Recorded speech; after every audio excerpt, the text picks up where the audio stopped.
Could Invincible's premier team, the Guardians of the Globe, handle what One Punch Man does on a regular basis? We know from experience that living in the world of Invincible is no walk in the park. You have villainous groups, foul monsters, and tyrannical aliens from outer space to deal with. However, in One Punch Man, that's what they call Tuesday, Wednesday, and Saturday. What we do know is that whatever monthly rent you are paying in either verse, the price probably isn't worth the trouble. Today, we're going to look at how the varying Guardians rosters will fare against some of the One Punch Man threats to society using the material from the Amazon Prime TV series. The tiering begins with GDA, the Global Defense Agency tier, and this consists of Cecil's forces, waves of Reanimen, and generally lesser powered heroes. Falling into this tier means Cecil doesn't need to wake up the Guardians since the taxpayers' money has got this covered. Brit's Guardians is the next tier, and this consists of Season 4's smaller lineup: Brit, Robot, Monster Girl, Black Samson, Bulletproof, Shapesmith. Oh, and Throwbolt, apparently. If they can't contain the threat, this brings us to the next tier, New Guardians. After the original Guardians were taken out, we had the newcomers to the team. For simplicity's sake, I'm going to mesh Season 2 and 3 together a little since the differences are very slim. Here, we have Immortal leading with Duplicate, Rex, Shrinking Ray, Robot, Monster Girl, Darkwing 2, Bulletproof, Shapesmith, and Black Samson. I thought Atom Eve was part of the lineup, but apparently she isn't officially. The best is up next, with the original Guardians. This is the strongest roster of the Guardians in both strength and speed. Again, led by Immortal. With him, we have War Woman, Red Rush, Martian Man, Green Ghost, Aquarius, and Darkwing. And finally, we have Monster Victory. This means that despite their best efforts, no version of the Guardians would be able to contain, repel, or defeat the threat upon them. Okay, Thragg, hold your horses. Earth's got to deal with some other stuff first, so keep hold of your support skull and we'll get you when we need you. And what better way to start the list than with everyone's favorite monster, Crablante. Even for all of Invincible's strange happenings, it's amusing to think that a towering crab man in underwear who has the legs of a bodybuilder is still going to be a weird occurrence for them. As we know, Crablante went on a killing spree, smashing and snapping anyone in his way, and the same approach in Invincible would no doubt set the sirens off. As Crablante can pulverize concrete and send people flying through the air, it's clear that no amount of police force will be able to handle this crab-themed monster. However, I believe Cecil has this situation handled. We know that the Reanimen are tireless, brutish infantry that will rush in without concern, and while a few of them will be sent sky high by Crablante, it wouldn't be long before those robots start to overwhelm even a supernaturally strong being. While Crablante would no doubt be swinging his arms around and swatting many away, the numbers will likely keep coming, and it wouldn't be long before Cecil's Reanimen are pulling and poking in ways that Crablante is soon not going to come back from. It's GDA tier for Crablante, who would likely succumb to a wave of Reanimen, with or without extra help from GDA soldiers or low tier heroes. Some other GDA tiers could be society bothering monsters like Tongue Stretcher or Piggy Banken, who aren't particularly strong, durable, or fast by monster standards. But what about when the threat has some numbers of their own? I'm talking about Hammerhead and the Paradise Group. These were 24 or so terrorists who stole battlesuits from the organization to try and achieve their goal of creating a communist utopia where the unemployed would get full financial support. If you've ever sat there and thought about how nice it would be if you could just get paid for being yourself, well, these guys took that idea to the next level. These battlesuits grant the users superhuman strength and protection, so much so that a single punch could destroy the base of an entire skyscraper and reduce it entirely to the ground. And again, there's around 24 of these guys, not including Hammerhead. What this essentially means is the GDA's regular forces, low tier heroes, and even Reanimen aren't going to be getting the job done here. With so many numbers and such consistent strength across the board, Reanimen and weaker foes are going to be getting swatted and pulverized left, right, and center, all with single punches. In the series, these guys lost to Speed of Sound Sonic, who overwhelmed them with his astonishing speed and agility, targeting their heads specifically using his acrobatic ninjutsu. Reanimen are nowhere near as agile, fast, nor skilled either, so this approach would see them easily rebuked by the crowd of battlesuits who would be supporting one another in the process. Due to this, I think it'd become a job for Brit's Guardians. Led by him, they'd likely be able to form a strategy which allows heavy hitters like Bulletproof and Monster Girl to slowly break the group apart, and Robot or Throwbolt's electrical attacks could interrupt and damage their suits. Truthfully, I'm almost convinced this could get upgraded an extra tier purely because having 24 guys that can punch out skyscrapers in single hits might be too much even for these guys, considering their performances out in the field. And one wrong move could lead to a crowded pylon, which would knock players like Samson, Monster Girl, or Bulletproof out of the game. But I'm willing to show some faith in Brit's crew. Can Brit's Guardians keep the streak going though? Combo Infinity is next. The Tiger Mega level threat with Steel Grade combo who has the ability to attack at hypersonic and above speeds from various angles with numerous tentacles. These things can pierce, slash, immobilize, and drag A-class heroes with the greatest of ease, which even makes some fans wonder if this may have even been a low demon level threat miscategorized. This will be a test for Brit's Guardians. Individually, Combo Infinity would pose a problem for most of these members. While some members are physically stronger, the speed and number of its attacks coupled with the fact that they are a piercing and slashing type of threat means this would not be a contest of power, but lethality. However, what Combo lacks is what Brit's Guardians have, and that's numbers. Brit is literally invulnerable, so he'll be able to take a lot of attention from Combo, as would Bulletproof and Monster Girl to a lesser degree. With there only being so many tentacles to go around, this should open an opportunity to tie Combo down with pressure, be it from Shapesmith's stretching or one of the heavyweights lifting strength, which from there will open the chance to weaken or outright defeat the monster. Brit's Guardians is the tier. There'll be a lot of bleeding due to the speed and sharpness of Combo's attacks, however the team should have the grit and the numbers to smother this threat. This video's been missing something so far though. What is it?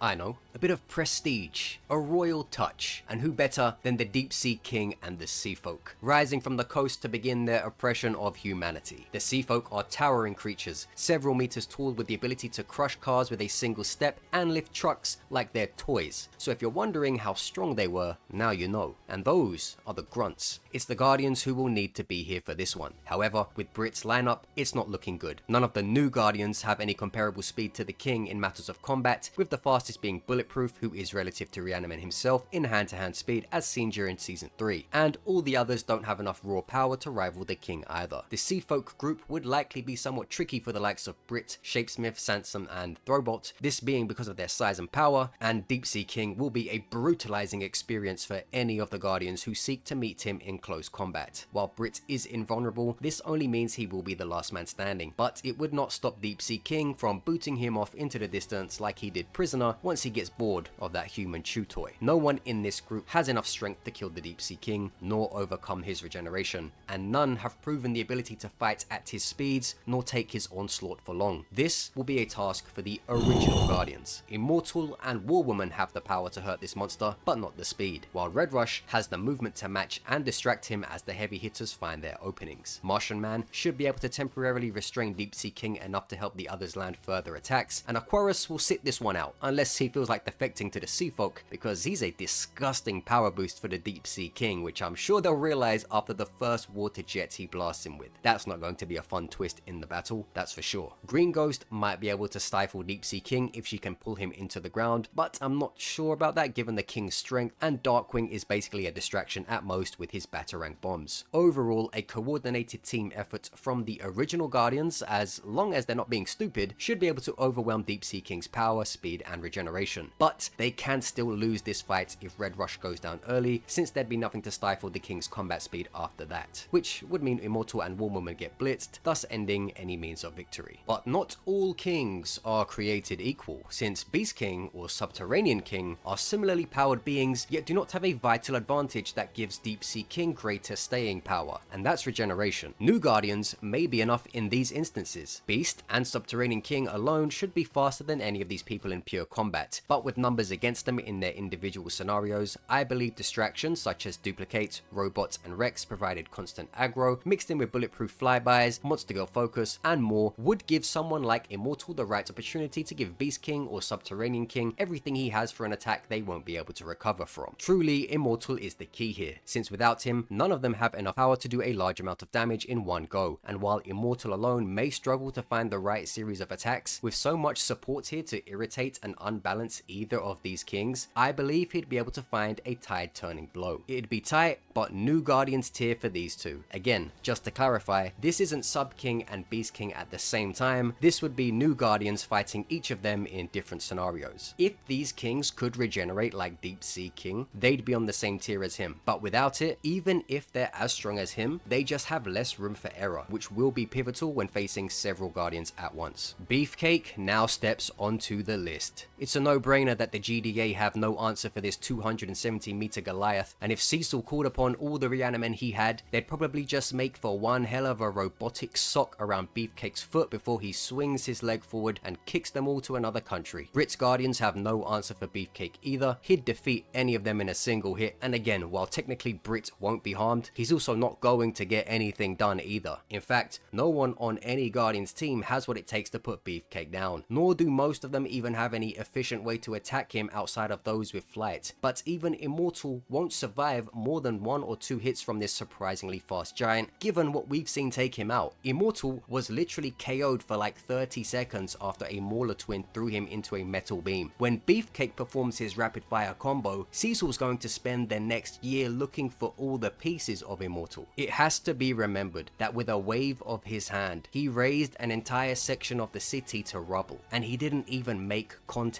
It was the wind pressure that turned dozens of skyscrapers into pancakes. Imagine what actually being hit by him feels like. A barrage of high-speed punches to Saitama made a hole that looked like it was deep enough to lead you to hell, which is also the word I'd use to describe what it felt like watching Season 4, Episode 4 of Invincible. And if that's not enough, when Beefcake lands down on the ground after jumping, entire high-rise buildings go up into the air. No Guardians team is stopping Beefcake. Don't at me. Monster victory tier for the City Stepper. Similarly, Elder Centipede would be a massive problem for any of the Guardians if he were to appear within a city. The GDA would have no answer for this colossal bug, none of their firearms would hurt it, no amount of Reanimen would stifle it, and no weapon would be able to effectively target it from how it effortlessly glides around through the air and burrows in and around anything connected to its body. Centipede undulation would send anything and everything connected to it flying away. Picture the scene, dozens and dozens of Reanimen clinging to Sentichoro, only to be sent hurling through the air and into various areas of the city as pieces of flesh and metal. However, if you think any of the Guardian rosters can handle this, then you are sorely mistaken. We know from experience that the new Guardians completely failed in their attempt to handle smaller, weaker, less durable, and slower monsters than Sentichoro. Those centipedes in Season 3 wouldn't even sniff Sentichoro's tail, and yet they dominated even Invincible himself, while the weaker bugs immobilized the Guardians prior. With Elder Centipede, it would be that situation, but on steroids. Sentichoro can level an entire city just by effortlessly moving through it. Its carapace is so strong that it can take Metal Knight's missiles without a scratch, and any damage done to it can be regenerated within moments, even to the point where it can molt its skin to become an even more durable version of itself if something were to truly crack it from top to bottom. To defeat Elder Centipede, you need to destroy it entirely in a single blow, and no one in the Guardians has the means to do so, nor the proof to do so given they lost to vastly inferior bugs within Season 3. Even Genos literally incinerating its insides from head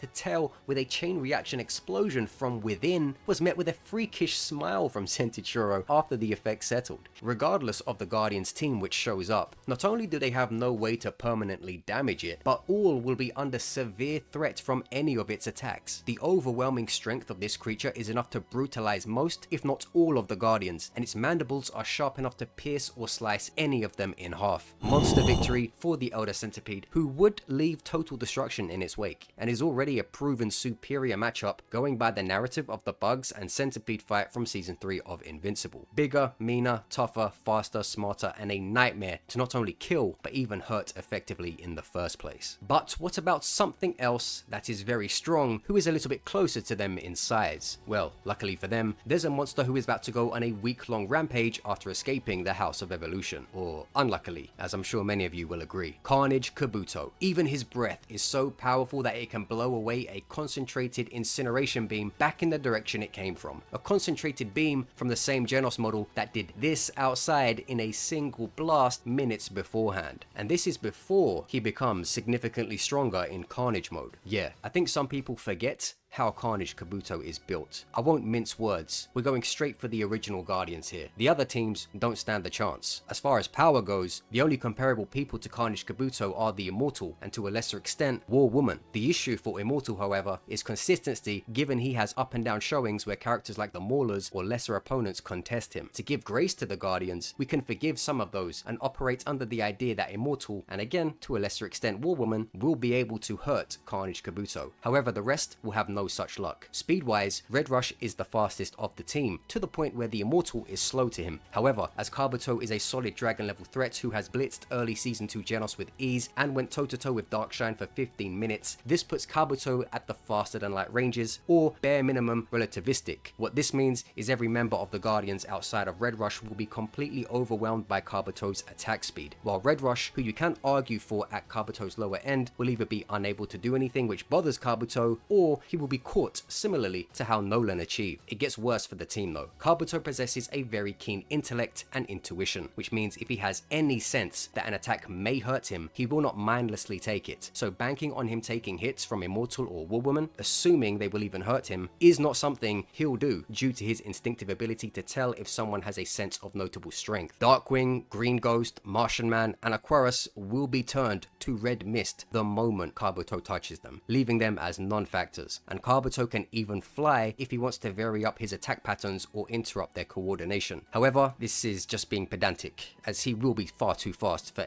anyone but perhaps Red Rush to even react to. Giving to the idea that Immortal and War Woman won't be one shot, going by how many times they are going to be hit and the ways they're going to be hit, it will be incredibly quick for their durability to crack, and this would be the case even before he enters Carnage mode. Monster victory for Carnage Kabuto, whose rampage would go uncontested if Earth's defense was left solely to any iteration of the Guardians. You may think the Immortal hits harder than Kabuto, which I'm fine with, but he's so vastly outsped here while being completely susceptible to Kabuto's attacks that it doesn't actually matter. Although, the great fortune teller Shibabawa prophesied that someone in the comments would say that Brit would be able to withstand the entire week of Carnage mode and then kill Kabuto once he's tired, like Zombie Man did in the VGS. First of all, I want to commend you on your One Punch Man knowledge if this did come to your mind. Secondly, it's not that simple. The VGS is a system designed for nothing but battle, so its simulations lock the user and the opponent in a situation where battle is the only option. What this means is that Kabuto had no choice but to stay in place and fight Zombie Man for a whole week, with nothing on his mind except that, and no ability to go anywhere else. Due to this, after Kabuto's time was up and he became vulnerable, this is why Zombie Man was able to kill an exhausted Kabuto. However, in a scenario outside of a simulation, Kabuto would have no reason to stay in the same place for a week, nor wait around for Zombie Man's constant regenerations. In a real scenario, he would batter Zombie Man until he gets bored of him regenerating, then he'd boot him off into the distance and go somewhere else. The same would happen with Brit. While he may be invulnerable, Kabuto will eventually get bored and either throw him off into the sunset or figure out that he can temporarily put Brit out by choking him unconscious, since that would be within Kabuto's established intellect to understand. And by that point, Kabuto will be somewhere else in another city, meaning Brit won't be there to capitalize on Kabuto finally running out of steam for a temporary period. Much like how Zombie Man wouldn't either if he had to face Kabuto in a real situation, and not a simulation experience revolving around a forced battle, which Kabuto does not have the capacity to consider leaving a locked environment. Anyway, that about covers it. I know some of you might be asking about the Monster Association cadres, or God forbid,